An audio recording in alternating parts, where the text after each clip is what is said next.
Alright, so suppose that kita ada satu partikel lah kan. So kita ada partikel and then kita ni berada pada frame S lah. Kita ada partikel ni dia punya mass rest mass dia M. Lepas tu apabila dia ada tindakan daya lah, contohnya ada force in this direction, so dia ada acceleration lah, dan dia punya, so bila acceleration maksud dia velocity dia berubah daripada nilai tertentu ke hingga satu nilai yang tertentu kan, V2 katakan dalam masa time yang tertentu. Okey, ada masa yang time tertentu. Okey, so katakan dan juga dia berada pada kedudukan X1 ke kedudukan X2. Jadi kita dalam topik ini kita nak derive relativistic work dan juga energi yang berkaitan dengan pergerakan jisim ini disebabkan oleh daya ataupun tak ada daya pun lah. Okay, maknanya pergerakan energi tenaga yang berkaitan dengan pergerakan mass ni apabila dia bergerak dengan halaju yang menghampiri halaju cahaya. So di situ relativistik kena kita consider lah. Okay, so kita dah belajar daripada mechanics work done on an object is equal to F kalikan daya kalikan dengan jarak. Okey, tapi ini sebenarnya masa form 4 ialah mungkin belajar macam ni. Tetapi sebenarnya lagi umum daripada itu sebab jarak ni sebenarnya berubah lah. Sebenarnya daya pun berubah. So tak semestinya kita bagi daya yang constant ataupun perubahan jarak tu kadang-kadang mungkin jarak besar dan yang kecil. So maknanya kita nak consider satu perubahan jarak disebabkan oleh perubahan daya sepanjang jarak tersebut. Jadi secara umumnya yang lebih komprehensif untuk work ialah diberikan oleh equation ni lah, which is work is the integral from x1 daripada x1 hingga x2 kan, pergerakan objek tu daripada x1 ke x2 dan daya yang bertindak sepanjang sepanjang perjalanan daripada x1 dan x2 tu. So it will be more comprehensive definition of work. Jadi daya yang bertindak sepanjang perjalanan itu. Okay, mungkin daya tu berubah-ubah kan. Kalau form 4 tu belajar mungkinlah daya tu satu constant je. Tapi dalam ni kita consider daya yang mungkin berubah-ubah sepanjang perjalanan dan work network yang diperlukan untuk bergerak daripada satu titik ke satu titik diberikan oleh definisi yang ini. Okey. So oleh itu force ni kita kena consider kita punya relativistik daripada persamaan sebelum ini. Satu perpuluhan mana kita tengok balik kat sini kot. Dekat sini Newton second law tu kan. So okay, oleh sebab dia ini berkadar terus daya itu selari kan, force ni pada arah velocity tu, maksudnya kita akan ambil jarak daripada x1 hingga x2, faktor ni kuasa 3 kalikan dengan a dx. Okay, dia sama je dengan yang atas ni, tak ada masalah.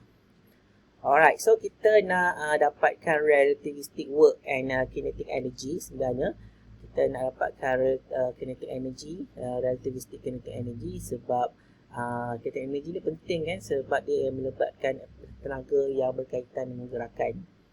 Okey, jadi dalam work energy theorem daripada mechanics juga. Okey, so data perubahan work is samaan dengan perubahan kinetic energy. Jadi dia berkaitan. So work can the same amount of work can change the same amount of kinetic energy. Jadi work yang kita kenakan pada satu sistem tu akan menyebabkan kinetic energy ni sama ada meningkat ataupun berkurang. Depends lah kepada work tu, sama ada work done or being done. Tapi that is described by the work energy theorem. Okay, so kita consider satu sistem daripada kita nak tukarlah sistem ni, kita nak memahami lebih sikit. Jadi kita consider bahawa pada x1 ni velocity dia 0 dan velocity dia berubah sehingga satu final nilai dia ialah v. So daripada kosong sehingga v. Jadi kalau kita belajar daripada mekanik, kinetic energy dia bermula pada 0 sebab velocity 0 dan berakhir dengan kinetic energy sama dengan setengah mv square. Okay, that is in Newtonian mechanics. Tapi dalam relativity kita kena ubah sebab velocity ni sebenarnya kalau velocity ni terlalu tinggi menghampiri cahaya, kita kena consider konsep relativity. So itu yang kita nak cari. Dia bukan lagi setengah mv square, tapi kita nak cari hubungan itu. What would be the relativistic kinetic energy? Okay, so oleh sebab velocity ni berubah-ubah daripada kosong hingga v, kita wakilkan velocity itu sebagai vx. So vx ialah velocity of the object which change from 0 to v. So tak semestinya velocity itu semakin meningkat linear. Doesn't matter as long as vx is a variable. But it start from 0 until v.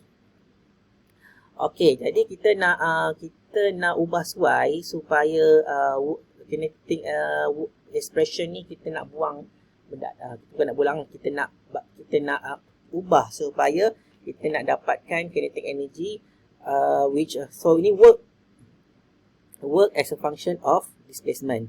Now kita nak dapatkan kinetic energy as a function of velocity. Jadi kita nak kena ubahlah bentuk ini. Alright. So kita mulakan dengan velocity tadi tu. Velocity tadi tu ialah vx equal to the change in x over time. Okay, ini memang kita tahulah kan.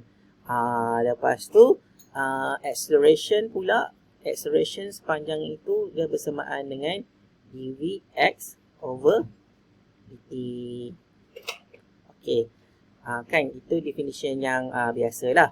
Alright, so daripada sini kan kita turunkan sebab kita nak ubah tau.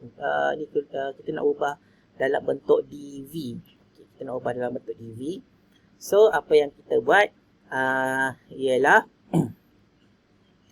kita the acceleration within the change of velocity of the x is equal to dvx per dt dx. Okay. So sepanjang perubahan yang sedikit ini berlaku perubahan acceleration dan jadi kita boleh express lah perubahan dx ni, perubahan acceleration pada x pada satu elemen kecil dalam tu. So ni orang matematik suka lah ni. Kan yang lain tu tak apa, relax lah. Kita kalau awak tahu okey lah, maknanya ini satu knowledge lah untuk kita describe in the mathematical kita kata matematik kan bahasa sains kan, jadi kita nak describe lah fizik ni dalam bentuk bahasa matematik ni. Tapi kita tengoklah keindahan dia tu. Okay, so sebab kita nak tahu daripada mana apa tu, kita tak maulah main terima je kan, rumus kan. Tapi kita tengok daripada mana dia datang tu. Okay, so daripada sini kita boleh kita boleh tukar tertibkan dia menjadi dx dt dvx. Kan dvx. So oleh itu dx dt kan sama dengan benda alah ni. Benda alah ni. Kan? Sama kan? Kita betul-betul saya takut saya tersalah pula kan. Okay, jadi dia bersamaan dengan vx dvx. D ni apa benda? Ini bukan yang D panjang tu. D ni ialah perubahan dalam calculus, ialah is a change. D ni. Okay, bukan dia ialah dia sekali ni dx ni. Dia sekali dx. Okay, so ni bersama, jangan pula tak tahu buat tak tahu pula kan dx ni calculus integral. Okay, jadi kat sini kan awak tengok bahawa benda pula auto recovery ni buruk je kan. Awak tengok kan, ini kan kita boleh ubah kepada bentuk ni. So kat sini kita nak gantikan. So oleh itu kita nak gantikan oleh sebab W sama dengan K untuk kosong sehingga V. Okay, jadi kita boleh ubah menjadi so the kinetic energy, kita ubah balik, kinetic energy bersamaan dengan work daripada kosong ke V. So ini jadi kosong ke V, dan dia ialah apa tadi, saya silap lagi. Samaan dengan sebab kita dah ubah semua ni kan, ini saya macam tinggal kan, ni saya tinggal M ke, saya rasa tertinggal tu. So saya check balik, kita tengok balik, check balik. Tertinggal. Okay, so kat situ maksudnya kita boleh ubah dia jadi ni M. So A tu, dx ni kita tukar kepada Vx dvx. Okey, macam tu. Maksudnya kita sekarang kita buat integral asalnya daripada dx, dx kepada Vx dvx. Okey, Vx dvx. Okey, so daripada situ gamma ni ialah satu faktor kan. Jadi awak tengok saya ini simplified version, tapi dia yang betul detail ialah yang ini. Okay. So daripada sini kita, which is sebenarnya kita lah. So it's a very complicated expression. Awak tengok ada Vx, kat sini pun ada Vx. So nak kira integral dia tu kan sakit jiwa lah kalau dari segi calculus ni. Kalau yang nak boleh settlekan, tapi sekarang boleh guna software pun. Okay, so it's a very tedious punya mathematics to evaluate this integral over dvx, di mana kita ada Vx di sini, ada Vx lagi di sini. Ya Allah, memanglah sakit kepala. Tapi finally kita akan dapat daripada situ, kita dapat expression yang terakhir kat sini, iaitu relativistic kinetic energy equal to mc square over yang ni tolak mc. Okay, dapat tolak mc. Dan tengok ini kita ada faktor kan. Tengok faktornya ada lagi. Okay. So oleh sebab dia sama dengan satu pun ni sama dengan faktor kan. Jadi kita boleh buat factorization. So akhirnya kita dapat this expression. So sama ada karakteristik sama dengan ini equal to gamma tolak 1 mc square. Okay, so that is the relativistic work. Relativistic kinetic energy. Maknanya dah bukan macam ni dah. Sebab yang ini untuk Newtonian mechanics. Dalam relativistic dalam mekanik yang baru ni, modern physics ni, kita dah modernkan dia punya kinetic energy, mengambil kira kelajuan objek yang sangat laju menghampiri hal laju cahaya. Okay, next kita pergi kepada penilaian tentang relation yang ini kan. Kita tengok, kita nak memahami lah dia punya the physics behind the formula lah. Okay, so that is formula. So kita evaluate kalaulah objek tu bergerak dengan hal laju cahaya. Okay, kalaulah satu objek bergerak dengan hal laju cahaya, apakah kinetic energy dia? Okay, so daripada situ tadi kita dapat K sama dengan mu tolak 1 mc square kan? Betul tak? Okay, betul. Okay, so apabila V sama dengan C kan, bila V sama dengan C, gamma akan jadi apa? Okay, kita tengok sini kan. Kalau V sama dengan C, 1 tolak 1 kosong. And then 1 bahagi punca kuasa 1. Kan, 1 bahagi dengan punca kuasa kosong. Okay, betul lah. 1 tolak 1 kosong. Ini sama dengan infinity kan. So ini bermaksud infinity tolak 1 kali dengan MC. So jadi kan, kinetic energy akan jadi infinity. So kalau hal laju cahaya tu, kita tengok ni graf ni, graf kinetic energy lawan velocity. Kalau objek tu bergerak dengan hal laju cahaya, maka dia punya kinetic energy dia akan jadi infinity. So infinite. So which is almost impossible lah. Memang impossible lah kan. So that's why satu objek tak boleh bergerak dengan hal laju cahaya. So the limit is hal laju cahaya. Right? Kecuali cahaya je yang bergerak dengan laju cahaya. Jadi so there will be no object we can be move with speed of light, except the light itself. Okay. So dalam kinetic, kalau kita belajar kalau dalam Newtonian mechanics kan, setengah K sama dengan setengah mv square. Jadi dia adalah graf kuadratik. Graf belakang tak adalah semua. Okay, macam ni graf kuadratik kan. K V. So sebab dia V square. Okay. So maknanya kalau dalam mechanics semua objek pun boleh melepasi hala cahaya, which is doesn't happen. It cannot be lah. So that's why we need to improve our so there is a limit for the velocity of an object. So there will be a limit. Okay. So how about if v equal to 0? Maknanya kalau objek tu bergun, tak bergerak lah. Kalau objek tu tak bergerak, so what will happen? Gamma yang ni akan bersama dengan, so tengoklah kat sini, kalau sini kosong, 1 tolak kosong 1, jadi dia akan sama dengan 1. So kinetic energy akan jadi 1 tolak 1 kosong. Okay, so maknanya kat sini lah kan, betul kan? So maknanya kalau objek tak bergerak, memanglah tak ada kinetic energy. Itu je lah kan. Itu that's a logic.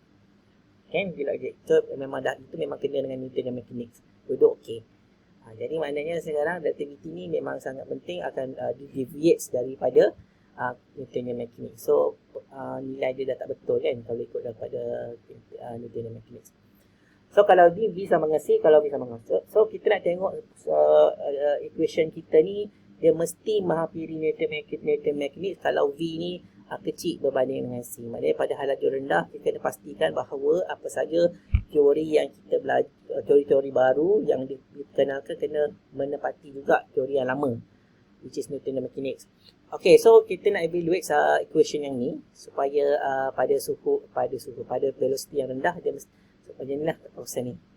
Kawasan ni sama kan. So pada kawasan velocity dah sangat kecil daripada C, which is this is a non-relativistic velocity kan, 0.02c is 2c ialah non-relativistic velocity, non-relativistic. Okay. Okay, jadi kita memerlukan binomial expansion. Ini orang matematik pun suka juga. Tapi untuk yang lain-lain, oleh sebab awak ni minor fizik kan, jadi awak kena tahulah dalam fizik, actually dalam semua sains kita banyak menggunakan expansion, satu siri, binomial expansion and so on untuk membantu kita menganalisis sesuatu formula. Okey, jadi kita menggunakan sejenis binomial expansion, which is kalau x ni terlalu kecil kan, kita boleh expand 1 per x kuasa n equal to 1 over bla bla bla bla. So dia ialah tak terhingga lah. Okay, lepas tu gamma sama dengan so kita nak evaluate sini nilai ni. So 1 tolak v square over ni. Jadi kita buat kesetaraan dia. So x ialah negatif v ni, n ialah negatif 1 over 2. Okay, jadi kalau kita masukkan kepada nilai lain 1 per, okay, awak tengok yang ini, n ni ialah setengah kan. So ini n setengah. Okay, V lepas tu dia negatif setengah kan, negatif dengan negatif akan dapat positif. So V square ni ini ialah X. Yang ini pun sama juga. Awak buat juga 1 per 2 negatif 1 per 2 tolak 1 negatif V square. So inilah. So awak buatlah dia punya tu kalau rajin. Tapi nak beritahu lah macam tu lah cara kita nak menganalisisnya. So kenapa kita buat benda tu? Sebabnya kita nak masukkan dia dalam persamaan yang persamaan K equal to faktor divide my MC square. So kita nak masukkan dalam ni. Okay, so bila kita masukkan dalam tu, ini ialah apa tu? Ini kan, dalam ni kan. Jadi dia dalam bracket ni. Dalam bracket ni, sorry sampai sini je. Sampai sini je dan tolak 1. So tolak 1. Ini tolak 1. Tolak 1 kalikan MC square. Okay, so bila macam tu kita dapati memang yang satu ni memang akan tolak satu lah. Yang tinggal siri yang ni, keseluruhan ni kalikan dengan MC square. Kan? Okay. Jadi kita buka kurungan, kita akan dapat macam ni, which is takkan habis. So nilai ni awak tengok ni V04. Tapi kita tadi dah kata V ni sangat kecil kan berbanding dengan C. Contohnya ialah 0.002 C. So kalau 0.02 C awak koskan 4. So nilai dia ni dah memang sangat kecil lah. Nilai yang ni. So kalau dah nilai kecil, yang belakang-belakang lagi lah kecil, sehingga kita boleh abaikan. So bila kita boleh abaikan, ini bermaksud pada velocity yang kecil ni K bersamaan dengan setengah mv square. Yang inilah memang menepatilah Newtonian mechanics kita, iaitu pada velocity yang rendah K sama dengan setengah mv square. Kalau velocity tinggi pada relativistic velocity, so relativistic velocity kita dah belajar sebelum ni, dia mesti besar daripada 0.02 C. Kita kira dia sebagai relativistic velocity. Dia ialah region di mana relativity akan berkuasa. Dominan lah. Dominan, jadi kita perlukan formula yang ini untuk relativistic velocity. Okay, next kita dah ada sekarang ni relativistic kinetic energy. Next kita pergi kepada rest energy dan juga E sama dengan MC square. So yang popular sangat E sama dengan MC square tu kan. Mana datangnya E sama dengan MC square tu? Okay, so kita kembali kepada tadi hubungan kinetic energy bersamaan dengan satu nilai ni tolak MC square. So kita dapati bahawa kalau kita tengok ni dia macam kinetic energy bersamaan dengan sesuatu tolak sesuatu. Kan? Okay, sesuatu tolak sesuatu. So, didapati bahawa yang sesuatu tolak sesuatu tu sebenarnya ini ialah total energy. Dan ini ialah rest energy. So, kinetic energy bersamaan total energy tolak rest energy. Kan? Okay, jadi kalau kita susun balik, ET ataupun E, kita susun balik, kita dapati bahawa susunan ini bawa ke sini, bawa ke sini. Jadi bawa ke sini kita akan dapat expression ni, which is total energy bersamaan dengan kinetic energy campur dengan rest energy. Okay, kinetic energy campur dengan rest energy. So that is a total energy yang terkandung dalam sesuatu objek. Okay, satu objek. So kita sama dengan ni. Dan kita dapati tadi sebenarnya ni kinetic energy tadi kan. This is a total energy. So total energy so betul lah tu. Ni total energy sama dengan gamma mc square. So this is the total energy. Jadi kita boleh keluarkan total energy bersamaan dengan mc square. Dan rest energy kita biasa kita tulis in not zero sebab dia ialah at rest. At rest. When an object is at rest, it has some energy which is equal to mc square. So ataupun E sama MC square. Tapi kalau kita buat E sama MC square ni nanti kan terkeliru pula dengan total energy. Jadi ini macam ni lah. So make sure lah E tu E apa So this is a rest energy and this is total energy. Okay, tapi kan kalau awak tengok sini E sama dengan K plus MC square, kalau objek tu berada pada keadaan pegun, kalau keadaan pegun, maksudnya kinetic energy dia zero kan. Jadi kalau keadaan pegun, kalau V sama dengan kosong, maka E total akan bersamaan dengan E zero, which is sama dengan MC square. So lah E tu. So kalau kita buat itu yang jadi macam E sama dengan MC square. So E sama dengan MC square ialah untuk objek yang berada dalam keadaan rehat, rest energy. So that's why we call MC square ni ialah for the rest energy. For the rest energy. Okay, apa maksud rest energy ni sebenarnya? Kan? Rest energy ni apa sebenarnya? Ialah satu objek tu walaupun satu katalah satu atom lah satu atom yang comel ni. Satu atom yang comel ni, kalau dia tak bergerak, dia dalam keadaan pegun, dia tak ada tenaga ke? Okay, sebenarnya dia ada tenaga, Kan tenaga dia tersimpan dalam bentuk rest energy tu. Dan dia sama dengan mc square. Dan kinetic so total energy dia bersamaan dengan 0 untuk kinetic energy dia plus mc square. So kinetic energy dia 0 lah sebab dia tak gerak kan. Tapi kalau dia gerak, maka kita kena campurkan k plus mc square. Dan k ni kena guna relativistic. Kita kena gunakan dia relativistic kinetic energy kan yang kita dah belajar sebelum ni. Okey, jadi apa dia punya signifikan dia? So kita dapati bahawa contohnya satu kita ada radioisotop kan, dalam nuclear plant ni kita akan guna biasa ada guna something lah macam uranium ke contohnya. So awal dia mempunyai the same M1, lepas tu dia akan katalah kita ambil ni so kita biarkan dia sebagai radioisotop. So pada selepas masa ketika dia akan menjadi M2. Maknanya dia ada decay something. Dia ada satu pancaran tenaga dalam bentuk electromagnetic wave. So apabila dia memancarkan tenaga, dia punya mass dia berkurang. Kan? Dan bila diorang buat kajian, diorang dapati bahawa tenaga yang keluar ni bersamaan dengan delta M C square. Delta M tu apa ke benda? Delta M tu ialah perubahan jisim selepas dan sebelum.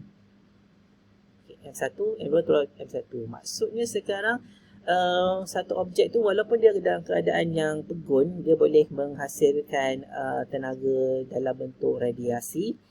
Dan bila dia tengok kat situ ada conservation of energy dan mass. Kan? Dan perubahan mass tu sama dengan equivalent dengan tenaga yang dipancarkan. Jadi kat situ mungkin awak dah pernah belajar dulu, kita panggil delta M ni ialah mass defect kan. Mass defect.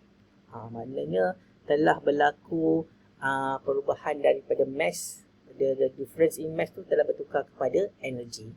So that's why that's very important. Maknanya walaupun satu objek tu tak gerak, dia ada rest energy. Dan rest energy equal to mc square. Okay, now kita nak pergi kepada hubungan di antara energy and momentum. Okay, relation between energy and momentum, tapi kita nak get rid of the velocity. Kita nak get rid of the velocity. Alright, so kita nak buat hubungan di antara energy dengan momentum sebab nanti ada satu lagi penemuan baru tentang energy dan momentum ni. Okay. So dia akan berkaitan dengan chapter 2 nanti. Okay, so kita kembali kepada total energy equal to kinetic plus mc square rest energy. So kinetic energy plus rest mass. Okay, kita dapat yang ni. Dan kita bawakan benda ni ke sini, ke bawah. Kan kita bawa dan kita squarekan dia. So kita bawa kita ke squarekan kedua bahagian, kita dapat persamaan nombor 1. Kemudian itu untuk energi. Kemudian tadi kita nak ambil momentum kan. Kita ambil momentum, relativistic momentum, mv over factor yang ni. Jadi kita buat, kita tambahkan satu benda which is C over C. C over C ni 1 kan. Tak tahu sebab apa. Tak macam mana tahu orang ni boleh fikir secara teori ni kan. So kita buat je dulu C over C. Kemudian kita bawakan C dengan M ni bawakan ke sebelah kiri. Okay, bawakan sebelah kiri. Bawakan ke sebelah kiri ke sini. Okay, so bawakan sebelah kiri. Jadi dia akan jadi bagilah kan. So bawakan sebelah kiri dan squarekan kedua-dua bahagian. Kuasa 2 kan kedua-dua bahagian, kita dapat equation 2. Okay, next step. Equation 1 tolak equation 2. 1 tolak 2. Jadi yang ini sebelah kiri tolak sebelah kiri, sebelah kanan tolak sebelah kanan. Okay, awak dapat macam ni. Okay, so awak akan dapati bahawa ini 1 tolak U over C square dengan ini kalau kita buat dia punya sama kan, dia punya bawah dia. Kan, jadi 1 tolak ni bersamaan dengan, so dia akan jadi sama dengan 1. Kan, ini lah panjang-panjang tu, dan dia sama dengan 1. So dapatkan 1. So dapat 1, so ini tolak ni dapat 1. Jadi P ni bawakan ke sebelah kanan. Okay, bawa ke sebelah kanan, kita dapat macam ni. Lepas tu nak MC ni bawa ke sebelah kanan, jadi dia kena darab lah. Dia kena darabkan dengan semua ni. Akhirnya kita akan dapat equation yang ini. So, equation ni ialah penting di mana dia menghubungkan di antara total energy dengan momentum dengan, momentum P. Dengan momentum dengan rest mass. So, this is rest mass. Okay, kat sini dah tak ada velocity dah. Kan? So, regardless of velocity, tenaga square. Ingat square tu ingat. Awak juga kena hati-hati kat square ni tau. Ni square. Ni C ni square. So, benda kat sini kena hati-hati dengan square. So, total energy square equal to MC square plus EC square. Okay. So, itu ialah berkaitan di antara ketiga-tiga benda Allah ni. So, apa yang pentingnya? Okay. So, katakan satu objek tu berada dalam keadaan rehat. Satu objek berada dalam keadaan rehat. Maksudnya dia punya velocity dia 0. Bila velocity 0 apa? Kinetic energy 0. So bila kinetic energy 0,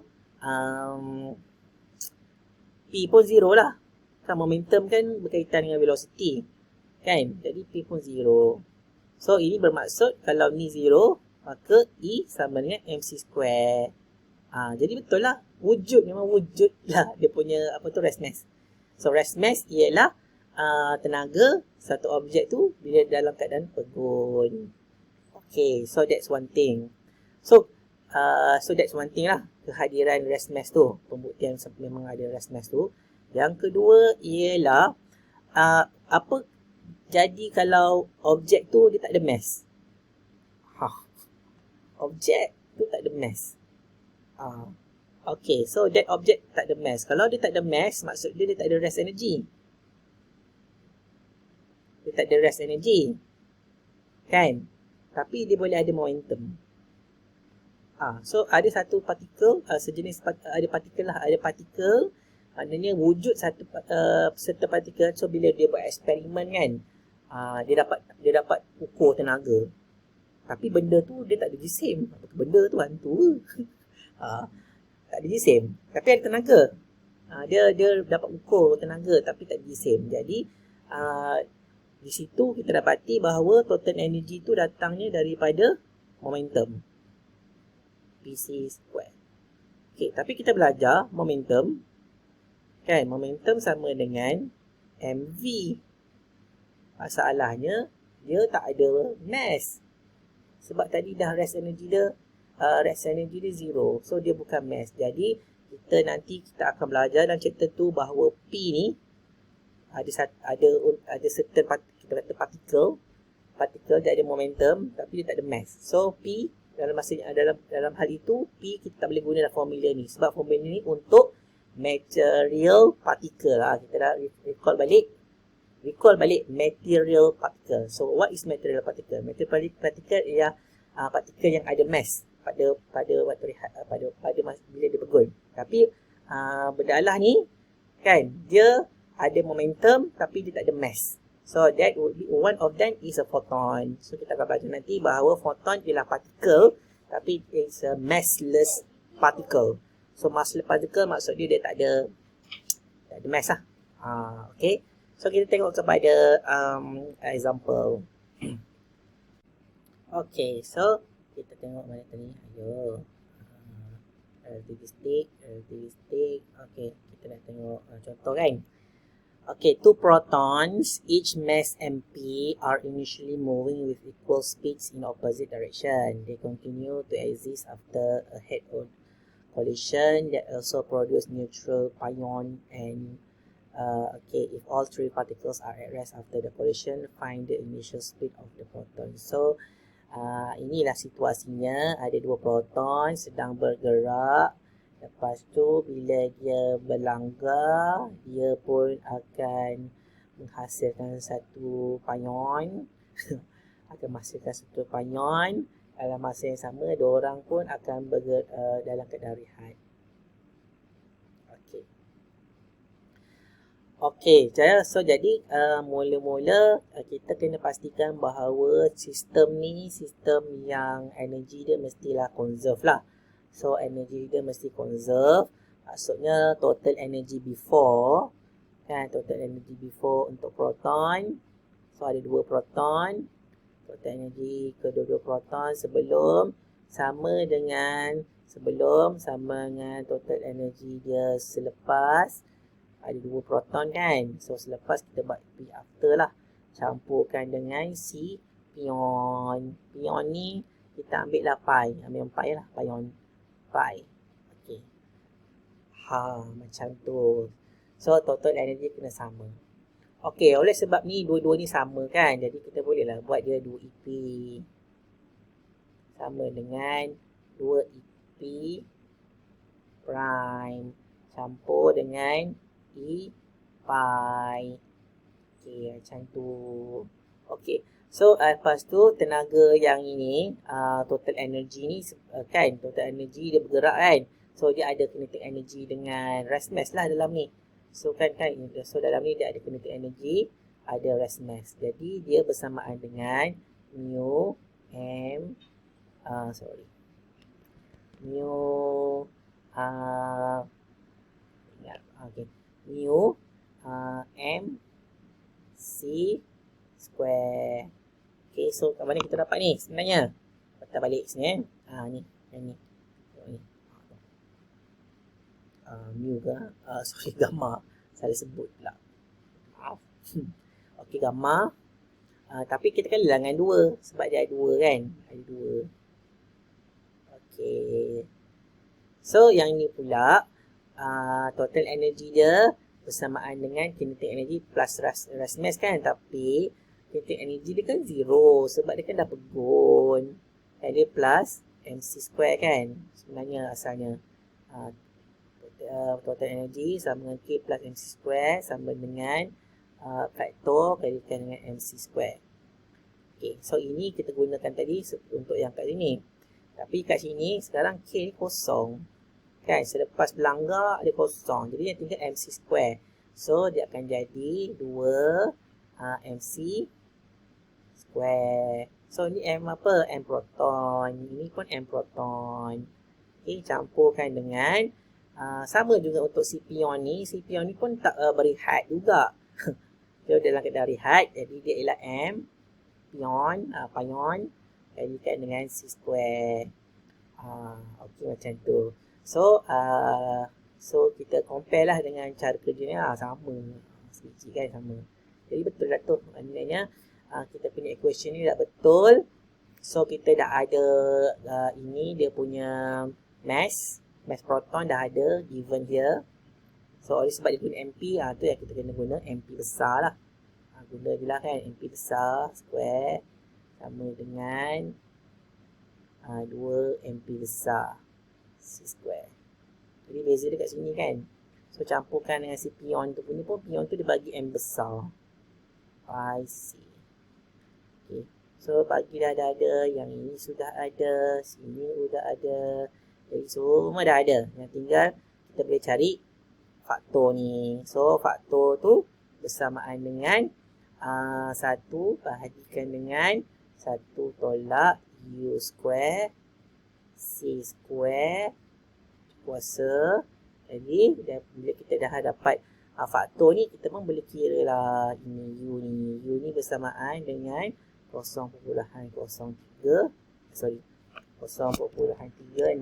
ni. Maknanya si proton ni kita boleh kira lah kat situ kan. So awak tengok kena walaupun kita ada formula, tapi kita kena fahami formula tu untuk kita gunakan dia. Okay, so it will be tricky lah. Jadi saya sarankan untuk semua membuat latihan yang ada dalam buku ni. Tengok contoh-contoh supaya kita familiar lah dengan konsep relativity dan konsep actually guna calculator lah. Calculator pun penting kan, sebab ini melibatkan nombor-nombor yang macam ni. Nombor-nombor yang sangat kecil ataupun nombor-nombor yang sangat besar. Okay, so that's why fizik ni biasanya mengkaji tentang benda-benda yang sangat kecil ataupun benda-benda yang sangat besar macam menggalakkan astronomi, dan melibatkan nombor-nombor yang sangat kecil, 10 kuasa negatif, ataupun nombor-nombor yang besar sangat, 10 kuasa positif something. So it's the extreme, the slowest and then the fastest. Yang tengah-tengah tu biasanya engineering lah. Engineering. So fizik ialah di antara ekstrim yang paling kecil ataupun paling laju, paling perlahan. Tapi yang biasa-biasa tu tu engineering. Okay, so good luck. Kita sambung yang terakhir dalam unit ni.